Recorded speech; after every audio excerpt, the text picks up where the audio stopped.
Yang ketiga, kata Al-Ajim, orang yang syukur ini dia merasakan setiap nikmat pemberian adalah jalan untuk dekat diri kepada Allah.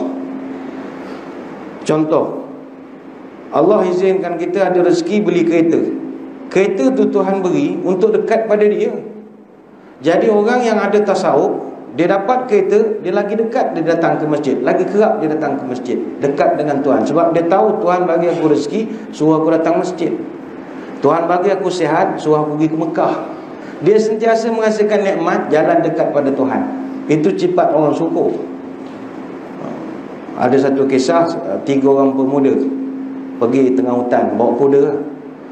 Malam tidur, ikat kuda. Bangun pagi, kuda hilang. Tiga-tiga hilang. Yang mereka lagi susah hati sebab kuda ni bekalan makanan pada kuda, ration semua. Semua dah susah hati, matilah kita hari esok ni. Masing-masing dah panik. Habis nak buat macam mana? Buatkan signal asap, bakarkan asap, buat SOS. Mudah-mudahan Tuanku Sultan nampak. Tuanku istana atas bukit. Tengok, dia pun buat SOS. Ternyata memang Tuanku tengah duduk berehat, nampak asap. Orang kata itu lain macam asap tu, macam SOS. Dia pun kirim dia punya komando, kau pergi cek. Komando pergilah kejar, duduk. Tengok-tengok rupanya orang sesat dalam hutan. Dia hantar balik report, ampun Tuanku, 3 orang rakyat Tuanku dalam hutan, kuda semua tak ada. Patik tak boleh bawa balik, kuda seekor kan. Macam ni, bawa satu pasukan, bawa 3 kuda, kasih kat dia orang, bawa balik ke bandar. Datang satu rombongan, bawa kuda untuk dia orang. Pemuda yang pertama, bila dapat saja kuda, dia pun tengok kuda, dia kagum. Hebatnya kuda istana, berkilat-kilat lah. Ini dia punya stable ni mesti ada aircon ni. Cantiknya kuda, wangi pula lagi. Mesti mandi semua ni. Dia memuji-muji lah kuda pemberian sultan tadi. Pemuda yang kedua, dia puji kuda, tapi dia junjung kasih jugalah kepada Tuanku. Junjung kasih kepada Tuanku, dapat sembah, junjung kasih kerana sudi mengantar kepada rakyat jelata kuda. Tapi pemuda yang ketiga dapat saja kuda, nangis. Nangis. Kawan dia tanya, kau ni tak gembira ke boleh balik? Kenapa pula menangis? Aku menangis kerana mengenangkan baiknya raja kita ni. Kerana dia sudi bagi kuda kat kita. Pada kita ni bukanlah ada jawatan besar pegawai kerajaan, tak ada. Kalau dia biarkan mati lantak je lah. Baik sangat raja kita ni. Tuan-tuan puan-puan, dalam menerima nikmat, tuan-tuan puan-puan duduk pada pemuda yang mana? Ramai orang jadi pemuda pertama kan? Dapat handphone, beli handphone iPhone yang baru. Dia tak rasa pun itu Tuhan yang bagi. Dia rasa duit dia.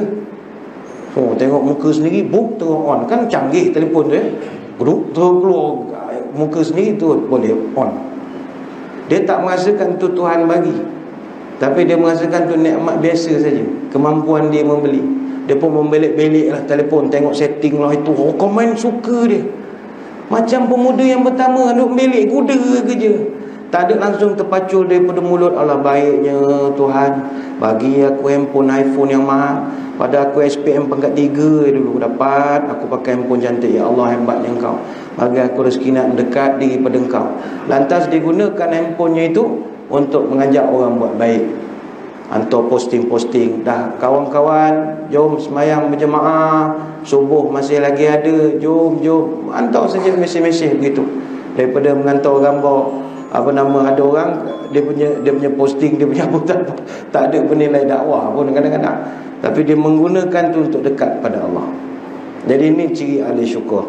Selesai. Itu yang ketiga. Yang keempat, rezeki ini ada yang kita dapat secara rezeki tak terduga, unsangkable, yang tidak disangka-sangka. Wa may yattaqillahu yaj'al lahu makhraja wa yarzuqhu min haitsu la yahtasib. Siapa yang takwa pada Allah, Allah akan jadikan baginya jalan keluar dan memberinya rezeki dari arah yang tidak disangka. Surah At-Talaq ayat 2 sampai 3. Orang Melayu panggil ayat ni ayat 1000 dinar. Kalau orang berniaga, kau main suka, kau main besar dia gantung di kedai dia, ayat 1000 dinar. Tapi ingat, dalam tafsir Al-Jalalain menyebutkan, walaupun ayat ini 1000 dinar ke 1000 dolar apa saja namanya, takkan bererti kalau tidak ada satu komponen penting di dalam rezeki tak terduga ini, iaitu tawakal kepada Allah. Siapa yang tak ada tawakal, dia takkan dapat rezeki yang terpijak ini.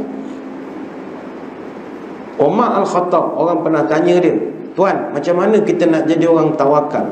Lau annakum kuntum tawakkaluna 'ala Allahi haqqa tawakkuli la ruziktum kama tarzuqut tayr tawdu khisama wa taruh bitana. Engkau kalau nak belajar sifat tawakal, sebenarnya tawakal kau belajar dengan burung, katanya. Burung tu hidup tawakal, keluar tak tahu apa rezeki, kadang kenyang, kadang balik lapar. Itulah tawakal. Contoh mudah, tuan-tuan datang masjid, bawa sandal, bawa slipper, letak di luar. Orang yang ada tawakal pada Allah, dia letak slipper di tempat yang proper, dia terus serah pada Tuhan. Tuhan, aku letak sandal aku, engkau tolonglah jaga, tengok-tengok kan.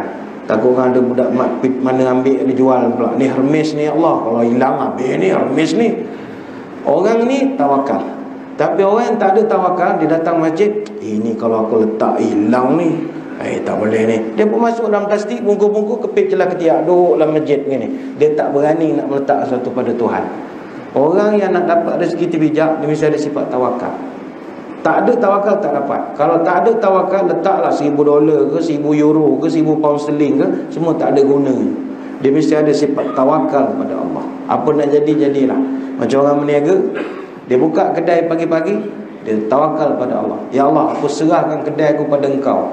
Kau jagalah daripada hasad dengki orang, daripada sihir, daripada apa. Aku gantung hidup pada Engkau, ya Tuhan. Itu sifat tawakal.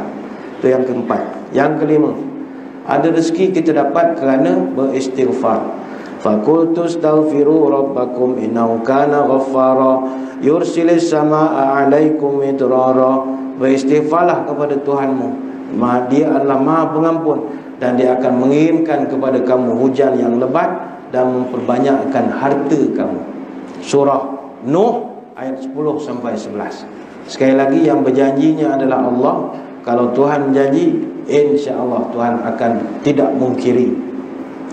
Teringat saya berkaitan ayat ini, ada satu orang ulama nama Hasan Al-Basri rahimahullah. Hasan Al-Basri, kata Imam Al-Qurtubi, satu hari datang beberapa orang buat aduan kepada dia. Tuan Guru, negeri saya kemarau, tolong doakan hujan turun. Kata Hasan Al-Basri, ente balik istighfar. Datang pula orang lain. Tuan Guru, saya ni miskin, lama kerja tak kaya-kaya, tolong doakan saya jadi kaya. Hasan Al-Basri jawab, ente balik istighfar. Datang orang ketiga. Tuan Guru, saya nak mengadu, kahwin lama, anak tak dapat. Terjun dayang bunting beberapa kali, tak jadi juga. Tolonglah Tuan doakan saya dapat anak. Hasan Al-Basri jawab, ente balik istighfar. Datang orang lain. Tuan, saya ada kebun ladang, tapi kebun saya kering, parit semua tak ada air. Tolong doakan kebun saya ada air, ada sungai mengalir. Hasan Basri jawab, ente balik istighfar. Atas datanglah ulama lain nama Rabi' bin Syubai rahimahullah. Dia tegur Hasan Basri, Syekh, minta maaf, bukan nak busybody.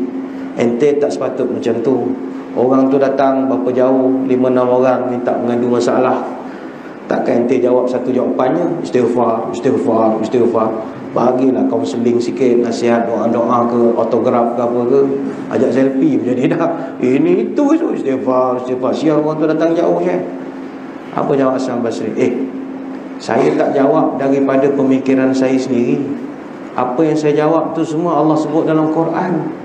Allah janji dalam Quran surah Nuh ayat 10 hingga 12. Faqultu astaghfiru rabbakum innahu kana ghaffara yursilis samaa'a 'alaikum midrara wa yumdidkum bi amwalin wa banina wa yaj'al lakum jannatin wa yaj'al lakum anhara.